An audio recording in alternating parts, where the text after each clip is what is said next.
de Deus, Evangelho de Marcos, capítulo 4, versículo 35. E naquele dia, sendo já tarde, disse-lhes Jesus: passemos para a outra margem. E eles, deixando a multidão, o levaram consigo, assim como estava no barco. E havia também com ele outros barquinhos. E levantou-se grande temporal de vento, e subiam as ondas por cima do barco, de maneira que já se enchia de água. E ele estava na popa dormindo sobre uma almofada.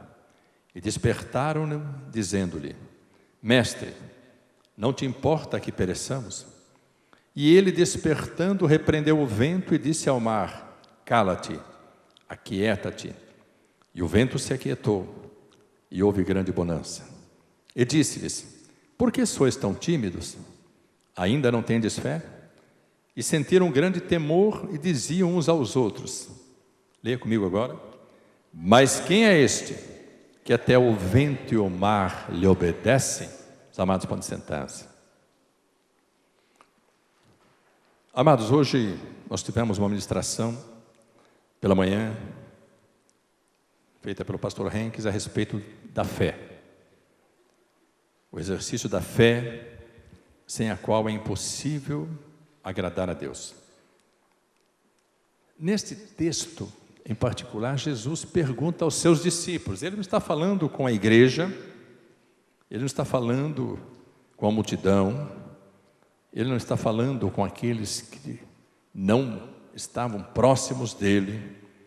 Ele está falando com os discípulos que estavam juntamente com ele no mesmo barco, vivenciando a mesma situação, a mesma experiência, que neste caso não era nada agradável. Mas quando foi despertado, ele diz exatamente isso: por que sois tão tímidos? Ainda não tendes fé? Se nós compreendemos a importância da fé, nós saberemos que Deus quer que nós exercitemos a fé todos os dias. Todos os dias. Inevitavelmente, invariavelmente, nós precisaremos diariamente exercitar a nossa fé. Às vezes o fazemos naturalmente, no sentido de que, por crer e confiar, nós temos reações, manifestações positivas em relação às situações que estamos vivenciando. Às vezes as situações nos envolvem, nos impactam de tal forma que nós nos tornamos frágeis e somos incapazes de exercitar a fé. Aqui os discípulos foram, entre aspas, repreendidos por Jesus pela timidez, pelo medo, pela falta de fé.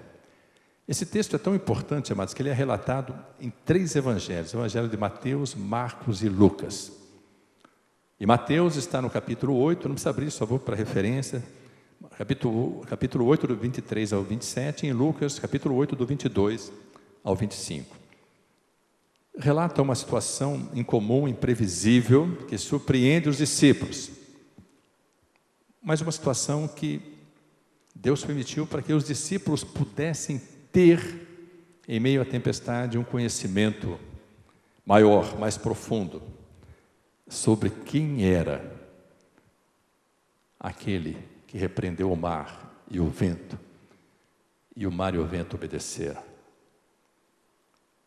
Todas as situações, como nós já vimos hoje pela manhã, que Deus permite, são para nos despertar, edificar a nossa fé, provar verdadeiramente o nosso coração, provar se estamos mais firmados, mais convictos em relação a quem servimos, se é possível nós transmitirmos para outros a segurança, a confiança, a esperança que temos no Senhor, para que todos quantos contemplarem as nossas ações, as nossas reações, estou falando de momentos de grandes lutas, grandes batalhas, grandes adversidades, grandes tempestades, todos quantos contemplarem a nossa forma de reagir, possam dizer: é uma pessoa de Deus, tem fé.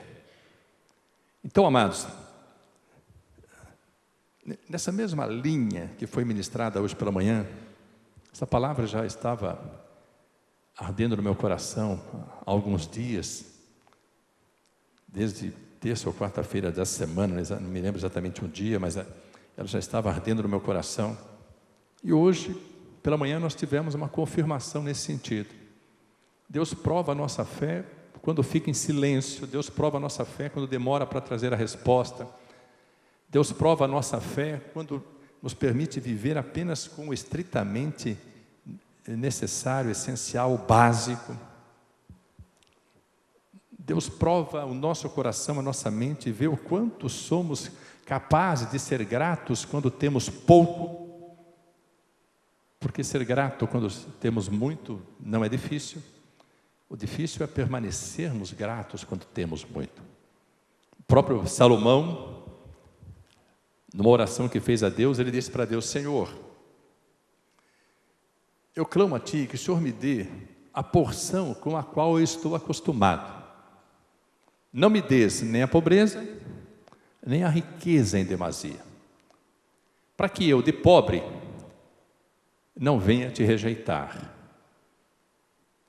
e blasfemar contra o Senhor, e de rico não venha te abandonar. Salomão orou dessa forma, sabendo exatamente que o coração dele ainda não estava preparado para permanecer fiel a Deus, seja na pobreza, seja na riqueza. O apóstolo Paulo nos traz um ensino poderoso na carta aos Filipenses. Ele diz assim: eu já aprendi, estou instruído, significando que nós podemos aprender, ser instruídos, podemos mudar a nossa forma de encarar as circunstâncias. Tudo faz parte de um aprendizado. Ele disse: eu aprendi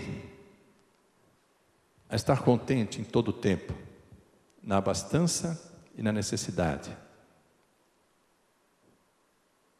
Aprendi tanto a ter fome, quanto a ter abundância de alimentos. Em todas as circunstâncias, eu estou preparado para agradecer a Deus, ele disse. Então, amados, existem circunstâncias que Deus permite em nossas vidas, com propósitos definidos e específicos. E hoje eu quero falar para os amados sobre isso. Eu queria que você hoje, se você pudesse, eu queria que você anotasse. Se quiser anotar no seu celular, pode anotar. Podem haver dias nas nossas vidas que nós desejaremos ouvir a voz de Deus e Deus esteja em silêncio. Porque quando Ele esteve falando, nós não demos ouvidos à voz dEle. Pode ter dias em nossas vidas que nós desejemos ardentemente estar em comunhão, na sua casa. E nós possamos não ter condições de estar presentes. Agora há pouco, durante o ofertório, uma irmã me disse assim, minha irmã não pôde vir ao culto, ela ficou travada na cama. Travou a coluna. Não tem jeito. Ela gostaria de estar aqui, estaria aqui certamente. Travou a coluna, não tem o que fazer. Esses dias uma irmã disse assim: pastor, eu fiquei alguns dias fora por enfermidade. Vamos dizer assim: pastor, é difícil demais. E o marido dela disse assim: pastor, o senhor não tem noção do quanto foi difícil esses dias. Então, quando Deus quer nos trazer um ensinamento, uma palavra de poder, como eu creio, Ele fará hoje como tem feito. E haverá fazer sempre, porque Ele tem servos fiéis em toda a terra. Estávamos ontem com um pastor de Moçambique, lá em São José dos Campos. Ele tem um ministério de libertação. Ele esteve ali junto conosco. Tinha acabado de chegar em Moçambique, esteve junto conosco no momento de oração dos pastores. E ele tem um ministério lá em Moçambique, lá a coisa é brava. Os principados e potestades demoníacos são terríveis. E ele disse assim: eu dobro os joelhos e não paro de orar enquanto não houver libertação. Ele impõe as mãos sobre a vida, ora pela vida, vai para casa, continua orando, porque os demônios, os principados e potestades não querem abandonar aquela vida ou aquelas vidas porque tem legalidade. E ele faz com que a legalidade cesse. Ele falava conosco ontem, chorando sobre esse ministério. Lá em Moçambique, nós nem sabemos que ele existia, nem sabíamos que ele existia, mas existe, é real, e faz a obra. Graças a Deus, Deus tem levantado um exército na terra, por isso nós não perecemos. Que tem vidas orando por nós. Tem vidas sendo alcançadas pela distribuição do Evangelho, tem vidas sendo alcançadas pela propagação da palavra, tem vidas sendo alcançadas pelo operar de Deus. Então, se você puder anotar, anote. Quando você anota, você vai ler, depois vai recordar tudo aquilo que foi dito hoje. Existem 4 verdades sobre as tempestades. As tempestades são instrumentos de Deus para provar a nossa fé, para nos provar na nossa caminhada. Primeiro, as tempestades são inevitáveis. Sabe o que significa isso? Não tem como escapar delas. Quem aqui já passou por grandes tempestades, grandes vendavais? Levante a mão. Quem já passou? Passou por grandes provas, mantenha a mão elevada, no alto. Olha o testemunho do operar de Deus. As tempestades são inevitáveis, mas não podem nos destruir. Você pode glorificar a Deus. Há um tempo em que Deus permite que nós sejamos sacudidos, envolvidos pela tempestade. Elas são inevitáveis. É necessário que hajam tempestades. É necessário que haja deserto, é necessário que hajam provas, é necessário que hajam tribulações. E essas situações e circunstâncias atingem a todos, indistintamente, homens e mulheres, crianças, adolescentes, jovens, adultos, casais, famílias, ricos, pobres, doutores, analfabetos, pessoas importantes na sociedade, pessoas simples, todos são atingidos. Deus verdadeiramente não faz acepção de pessoas quando Ele envia a tempestade. É necessário que nós passemos períodos da nossa vida sendo impactados, às vezes açoitados pelas ondas tempestuosas. Não tem como fugir das tempestades, como não tem como fugir da presença de Deus. Essa é a primeira realidade, a primeira verdade, a primeira afirmação que você precisa compreender. As tempestades são inevitáveis. Amém, amados? Eu sei que não é gostoso ouvir isso, mas é verdade.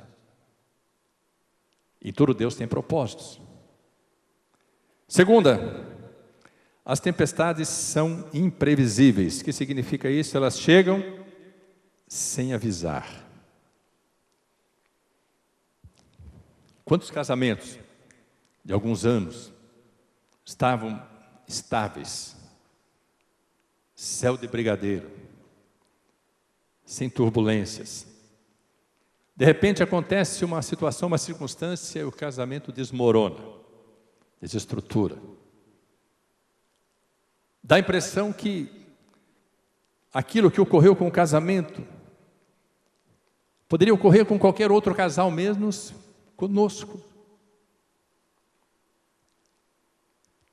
Dá a impressão que nós estávamos preparados para passar por turbulências, tempestades tão grandes no casamento, mas não estávamos. Às vezes uma enfermidade atinge uma vida e muda a história de uma família. Uma enfermidade. Chega de repente, sem avisar. Nós tivemos um caso aqui na igreja, temos a visita, eu não estou vendo a irmã Cris Garcia. A irmã Cris Garcia trouxe um casal, crente. O casal, ele fazia parte do presbitério, da igreja presbiteriana, do conselho da igreja, ela, parte do louvor, casal fiel na presença de Deus. Ela esteve aqui conosco, veio aqui para nós orarmos pela vida dela, ela veio ouvir também a palavra.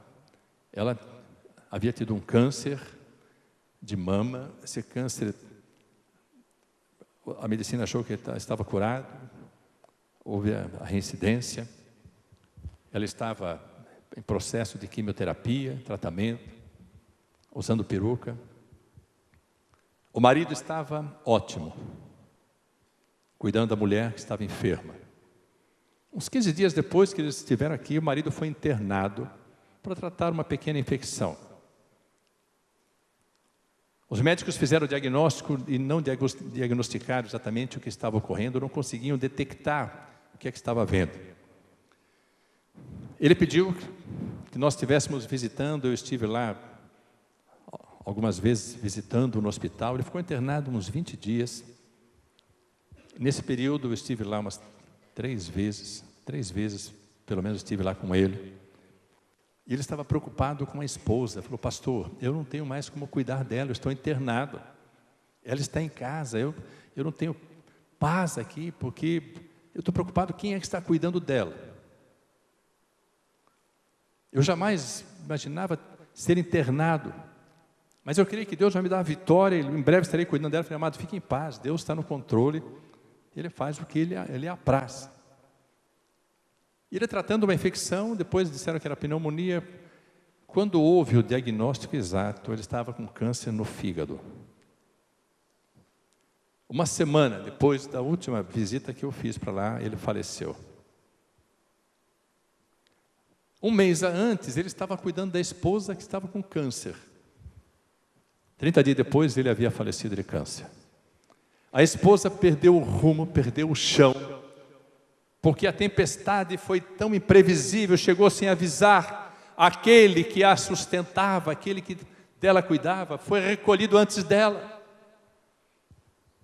Existem situações nas nossas vidas que nós não conseguimos ter controle sobre elas.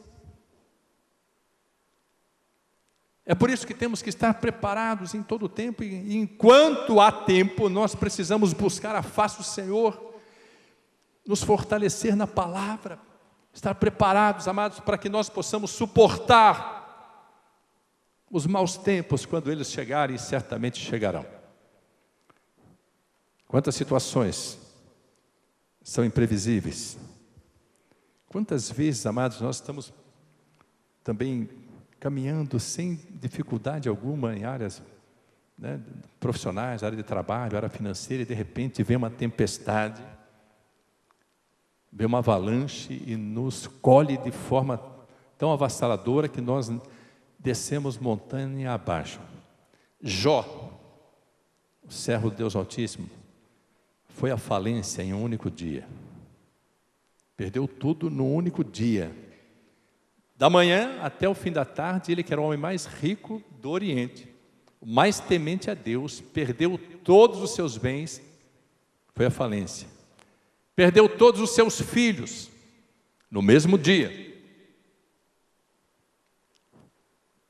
Essa é uma tempestade da qual Deus, pela sua graça e misericórdia, nos preserva.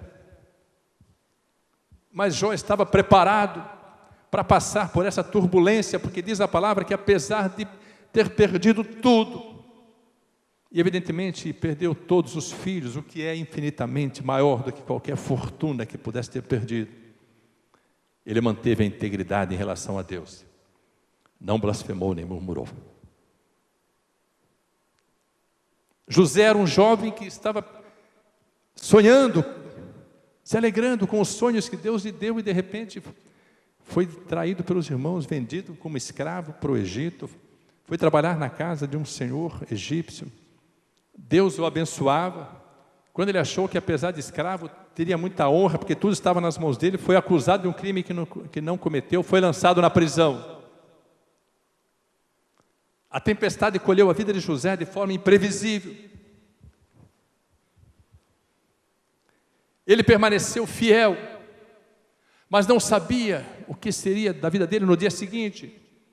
Ele jamais poderia imaginar que os sonhos que Deus lhe havia dado seriam interrompidos de forma tão abrupta. Mas eu quero dizer para vocês, meu amado, as tempestades são imprevisíveis. Nos colhem, às vezes, de forma assim, assustadora. Um dia houve uma circunstância na minha vida, eu ainda não conhecia o Senhor suficientemente para entender esse processo, que o Senhor permitiu que uma tempestade se estabelecesse na minha vida. E tempestade é assim, amados. Quando ela vem sobre você, todos que estão próximos a você são afetados. Os discípulos estavam com Jesus no barco. A tempestade foi sobre todos eles. O barco começou a se encher de água. Os discípulos ficaram apavorados. Acordaram Jesus, que estava dormindo. Jonas desobedeceu ao Senhor, pegou um navio, em vez de ir para Nínive, foi para Tarsis. A tempestade veio sobre aquele navio, por culpa de Jonas, mas todos foram atingidos. E quando descobriram que aquilo era por culpa de Jonas, disseram assim para ele: o que nós vamos fazer com você? Ele falou assim: pode me lançar no mar, porque Deus enviou essa tempestade para me castigar.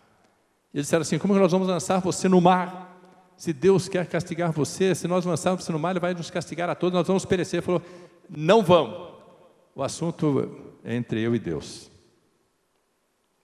Eles lançaram Jonas no mar, a tempestade cessou, e todos aqueles que foram açoitados pela tempestade se converteram ao Senhor. Às vezes a família é alcançada por uma tempestade que vem sobre um membro da família. Às vezes um casamento que é de forma imprevisível, abalado. Deus restaura e toda a família é alcançada pelo operar de Deus no casamento. Deus permitiu que a tempestade viesse sobre a minha vida, atingiu toda a família, mas o propósito final é para que toda a família permanecesse servindo a Deus. José disse para os irmãos dele: vocês intentaram mal contra mim, mas Deus transformou todo o mal em bem, para que muitas vidas fossem salvas. Então quero dizer para você, as tempestades são inevitáveis, são imprevisíveis, mas fazem parte do plano de Deus para a sua vida, para a sua família, para o seu casamento. Quantos creem, glorifica a Deus. Terceiro, as tempestades são inadministráveis. Muitas vezes nós achamos que, por termos passado por algumas tempestades, algumas experiências, nós vamos tirar de letra a próxima tempestade. Não tira. Cada tempestade tem a sua particularidade. Não adianta. Quando Deus permite que as tempestades venham, na maioria das vezes elas são inadministráveis. Somos incapazes de administrar os efeitos da tempestade. Elas vêm destruindo. Esses dias nós vimos esse furacão, né, o Dorian. Irmãos, não sei quantos aqui conheceram as Bahamas, mas quando você vê a destruição que esse furacão causou ali, você não consegue imaginar que aquilo um dia foi as Bahamas. Não consegue imaginar. Não dá mais para você dizer assim: aquele lugar é maravilhoso, porque o lugar está destruído. Uma vida, um casamento, uma família atingida pela tempestade, muitas delas inadministráveis, são sacudidas de tal forma que quando a gente olha para a circunstância, para a situação em que somos reduzidos, nós vamos dizer assim: só Deus para dar graça e mudar essa situação. Por mais experiência que você possa ter, sempre existe uma particularidade, uma situação específica na tempestade, que vai te dar uma nova experiência. Experiências passadas ajudam, mas nem sempre resolvem, dependendo do furor, da dimensão da tempestade. Mas isso é algo bom nas tempestades, é que elas são pedagógicas. As tempestades nos ensinam. Mas se nós entendermos isso, nós podemos compreender que elas são inevitáveis, são imprevisíveis, inadministráveis, mas também são pedagógicas. Elas são permitidas por Deus para que nós sejamos ensinados. Você pode compreender isso? Todas as tempestades nos ensinam de alguma forma. Todos saímos maiores das tempestades. Se você estiver passando por uma tempestade, pode ter certeza ela não vai destruir você.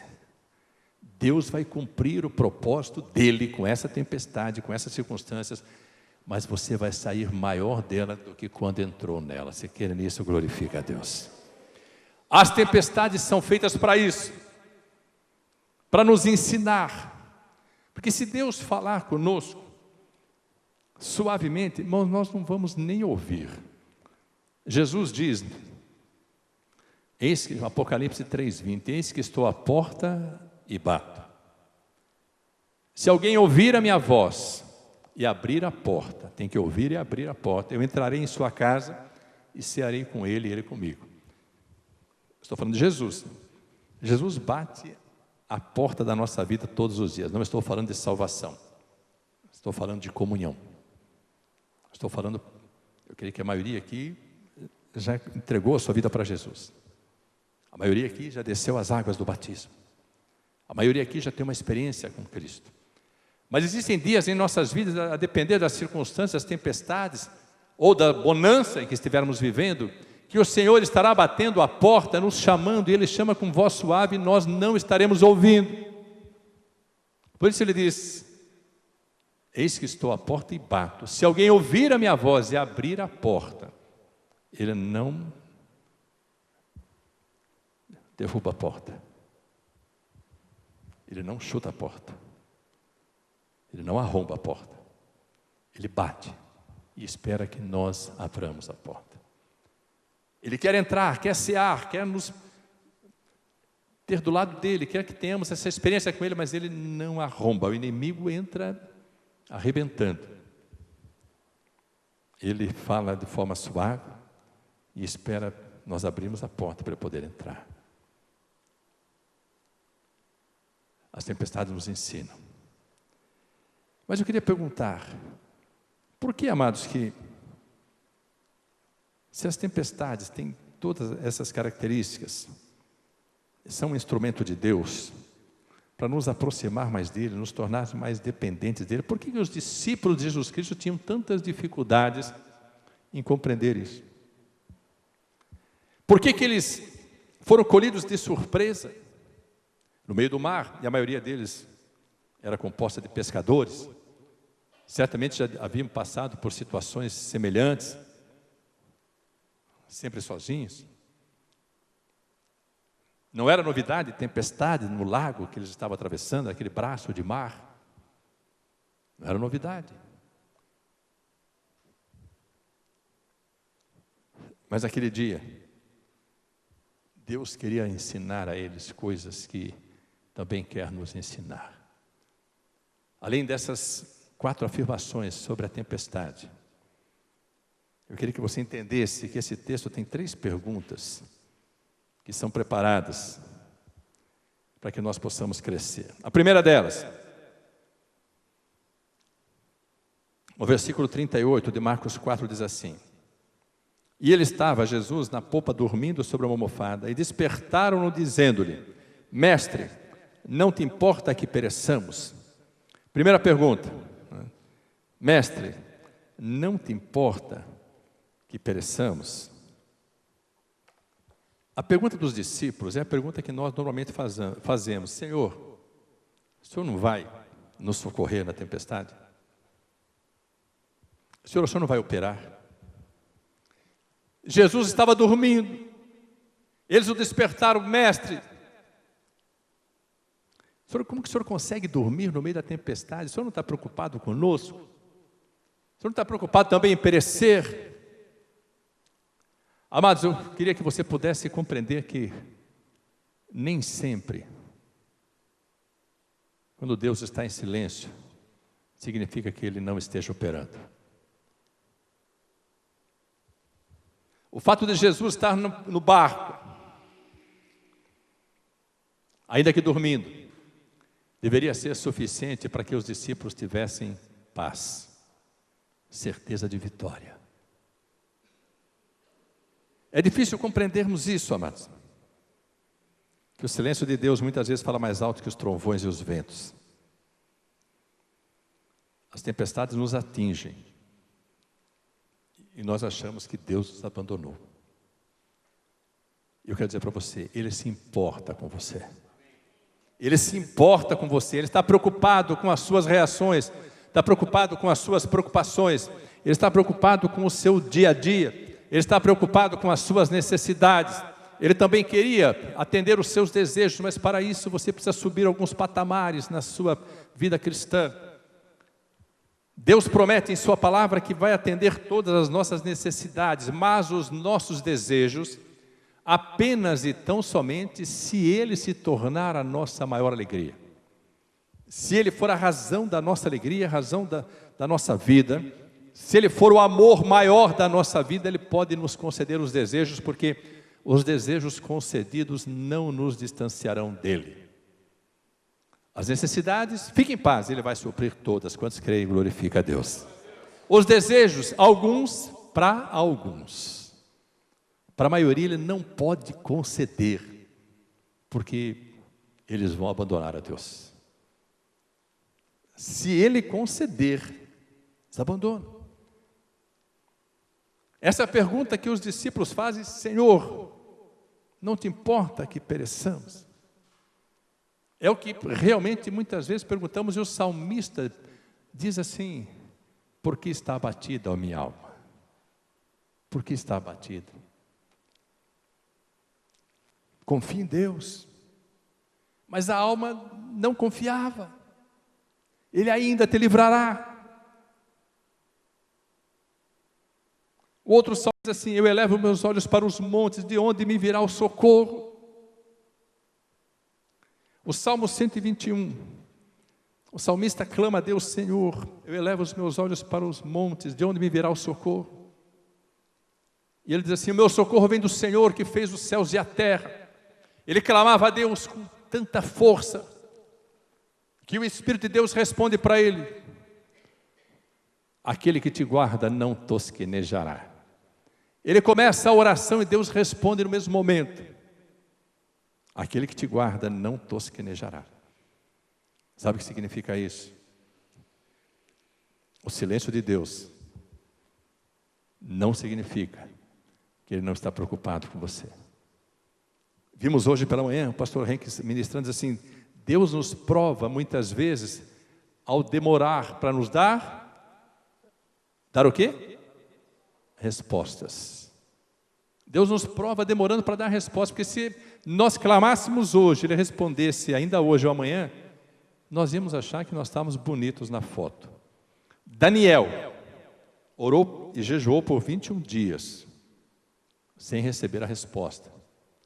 E quando o anjo Gabriel veio trazer a resposta para esse Daniel, homem muito amado, desde o primeiro dia, Deus já liberou a resposta. Só que havia uma grande guerra no reino espiritual, e os príncipes do reino da Pérsia, onde Daniel estava, tentaram impedir a sua vitória. Eu quero dizer para você que muitas vezes Deus já liberou a resposta, Deus já liberou a vitória, já abriu as portas que estavam fechadas. Nós ainda não contemplamos essa vitória, sabe por quê? Porque Deus está provando a nossa fé, está vendo se nós permaneceremos fiéis, se nós somos capazes de servir a Deus, ainda em meio à tempestade, e ainda que um naufrágio esteja para destruir o navio, nós possamos dizer assim: não temamos, porque esta mesma noite o anjo de Deus, de quem eu sou e a quem eu sirvo, esteve comigo, dizendo: Paulo, não temas, o Senhor é contigo, e todos serão preservados.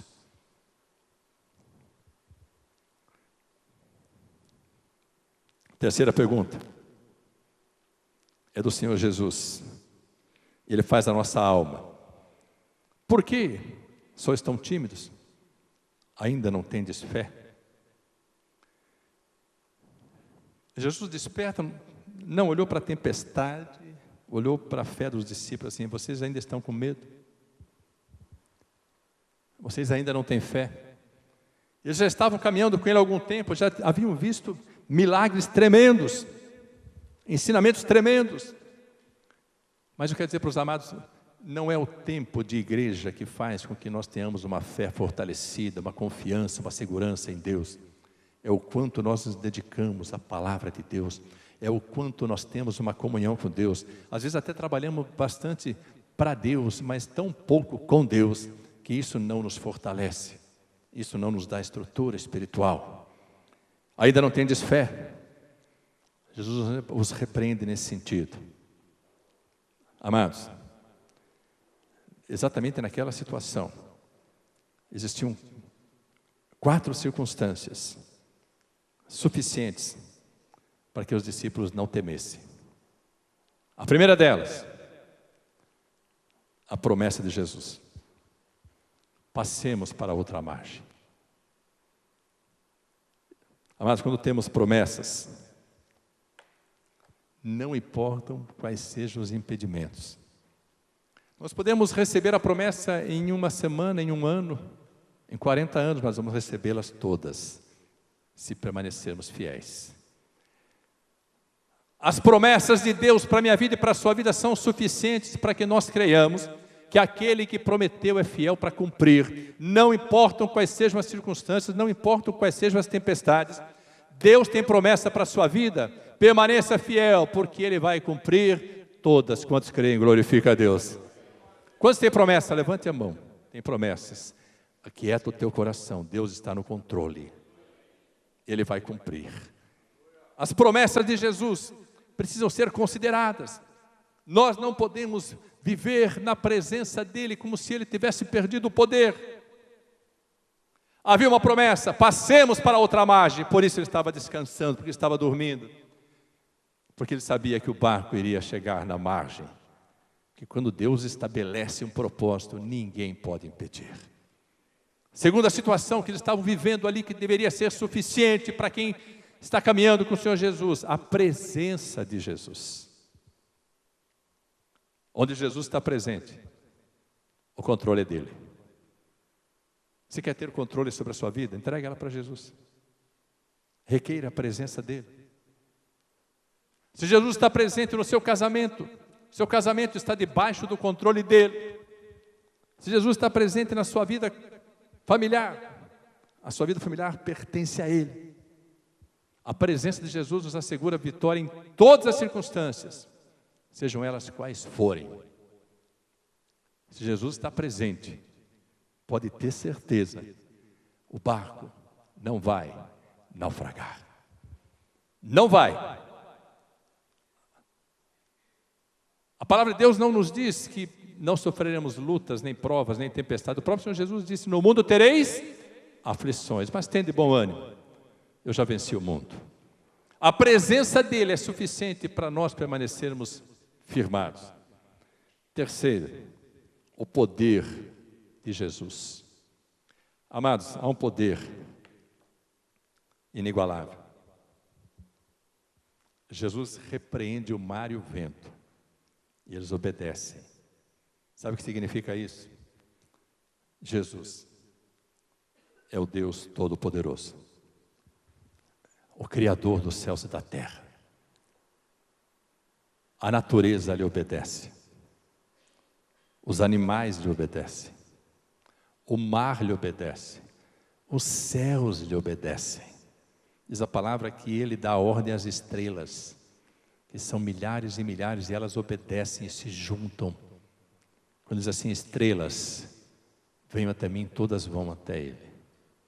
Às vezes nós olhamos para o céu e não vemos estrelas, certamente elas estão adorando o Senhor. Para Deus diz que Ele chama todas elas pelo próprio nome. Ele tem o poder sobre todas as circunstâncias e tem poder sobre a sua vida. Ele dá ordem, a natureza obedece, Ele dá ordem, os animais obedecem. Deus mandou os corvos levarem para Elias, que estava numa caverna junto ao ribeiro de Carite. Num tempo de grande seca, Deus fazia com que os corvos levassem para ele carne e pão pela manhã, carne e pão à tarde. Deus contraria a própria natureza dos animais, fazendo com que os corvos levassem carne e não tocassem na carne, entregassem para o servo de Deus. Sabe o que significa isso? Não importa o que vai acontecer, Deus tem poder para mover os céus e a terra em seu favor. Creia nisso e descanse, Ele está no controle. Ele está no controle. Quarto, a paz de Jesus. Sua presença, o seu operar nos asseguram paz. A paz, amados, em meio às tempestades, não é nenhuma alienação. A paz na tempestade é a plena consciência de que Jesus está no controle. A paz que Jesus nos dá diz assim: eu vos dou a paz, a minha paz vou lá dou. Não vou lá dou como dá ao mundo, a paz dele é diferente. A paz dele não depende das circunstâncias. É uma paz que ultrapassa a nossa compreensão. A presença de Jesus, as promessas de Jesus, o poder de Jesus e a paz de Jesus estarão presentes sempre no meio das tempestades. Quantos podem crer nessa porção e aquietar o coração? Não importa quais sejam as situações pelas quais você possa estar passando, há um poder que tem controle absoluto sobre tudo isso. E esse poder se chama Jesus, palavra do Deus vivo. A palavra de Deus é a maior segurança que temos para ter certeza da vitória. Terceira pergunta, vem de novo dos discípulos, depois que Jesus aquieta o mar e o vento. E diz assim, o versículo que nós lemos juntos, versículo 41. O 40 fala sobre isso, depois de repreender o mar. Aí os discípulos olham e dizem assim, e sentiram um grande temor e diziam uns aos outros, mas quem é este, que até o vento e o mar lhe obedecem? Eram discípulos de Jesus, mas ainda não o conheciam. Eu não sei se você já o conhece o suficiente para descansar em meio às tempestades.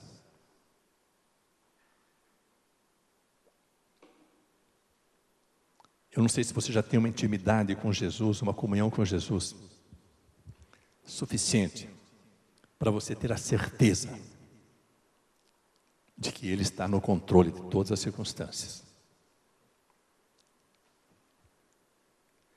Mas se Deus pudesse falar com eles naquele momento, ou quisesse falar com eles, Ele poderia. Quando eles perguntaram assim, quem é este, que até o vento e o mar lhe obedecem? Ele poderia dizer, este é o Criador dos céus e a terra. Este é aquele que disse, haja luz e houve luz. Essa é a palavra viva do Deus Altíssimo. Esse é aquele que quando opera ninguém pode impedir. Este que dá ordem ao mar e aos ventos. É aquele poderoso para fazer abundantemente mais do que nós pedimos ou pensamos. Este é o Cordeiro de Deus que tira o pecado do mundo. Este é aquele que foi morto no jardim do Éden, para que Deus pudesse tirar a pele desse cordeiro, tirar os aventais de Adão e Eva e cozer para eles túnica de peles. Este é o cordeiro que morreu no lugar de Isaque. Este é o cordeiro que foi sacrificado no Egito, na instituição da Páscoa. Cordeiro que morreu por cada família de Israel, que morreu por toda a nação de Israel. Este que tem poder sobre a tempestade, quando determina o vento e o mar cessam, as portas se abrem, o céu se abre, o inimigo é destruído. Se ele vier contra você por um caminho, por 7 caminhos fugirá diante de você. Este é aquele que morreu não mais por uma vida, Isaque, não mais por uma família de Israel, nem pela nação de Israel. Ele é aquele que morreu pela minha vida e pela sua vida, que derramou o seu sangue na cruz do Calvário. Esse é aquele que morreu, mas ressuscitou ao 3º dia, e disse, eu tenho as chaves da morte e do inferno, aquele que tirou o aguilhão da morte. Este é aquele que morreu como Cordeiro de Deus, mas ressuscitou como leão da tribo de Judá. Este é aquele que está vivo e reina para todo sempre. Este é aquele que mostrou para João em Apocalipse, que ele é o único capaz de desatar os 7 selos, quando ninguém mais poderia fazer isso.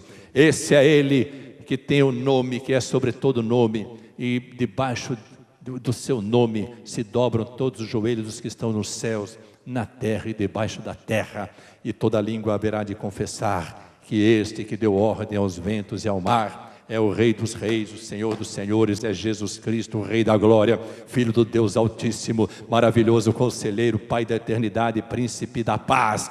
Ele é o que vive e reina para todo sempre. Ele é o princípio e o fim. Ele é o alfa e o ômega. Ele é aquele que diz e acontece. Ele é aquele que opera e quando opera ninguém pode impedir. Ele é a videira verdadeira. Ele é a raiz de Davi. Ele é a raiz de Jessé. Ele é a resplandecente estrela da manhã. Ele é o Deus Todo-Poderoso. A glória do Deus Pai se manifestou nele. Ele é o que reina sobre as nossas vidas. Ele é o leão da tribo de Judá, que está preparado para defender a sua vida em todas as circunstâncias. Ele é o que tem poder para dizer para você: não temas, porque estou contigo. Não temas, pois eu te escolhi. Chamei-te pelo teu nome, tu és meu. Quando passares pelas muitas águas, estarei contigo. Quando passares pelos rios, eles não te submergirão.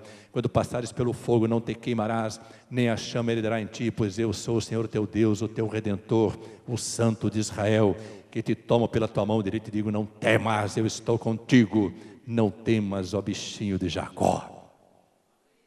Esse é o Rei da Glória. Esse é Jesus. Ele é aquele que está conosco todos os dias, até a consumação dos séculos, pela santa e gloriosa presença do seu Espírito. Talvez você ainda não o conheça. Talvez você apenas o conheça como Cordeiro de Deus, mas não o conheça ainda como o leão da tribo de Judá. Talvez você só conheça o Jesus histórico, mas não conheça ainda aquilo que vive e reina para todo sempre. Talvez você não possa entender ainda que você faz parte da igreja. A igreja é o corpo de Cristo e Ele é a cabeça. A igreja pertence a Ele. Ele é a cabeça da igreja. Ele é o Senhor da igreja. Ele é o noivo. Nós somos apenas amigos do noivo. E estamos cuidando da noiva para apresentá-la a Ele, para as bodas do Cordeiro. Esse é aquele que nós só conseguimos conhecer quando conhecemos a palavra.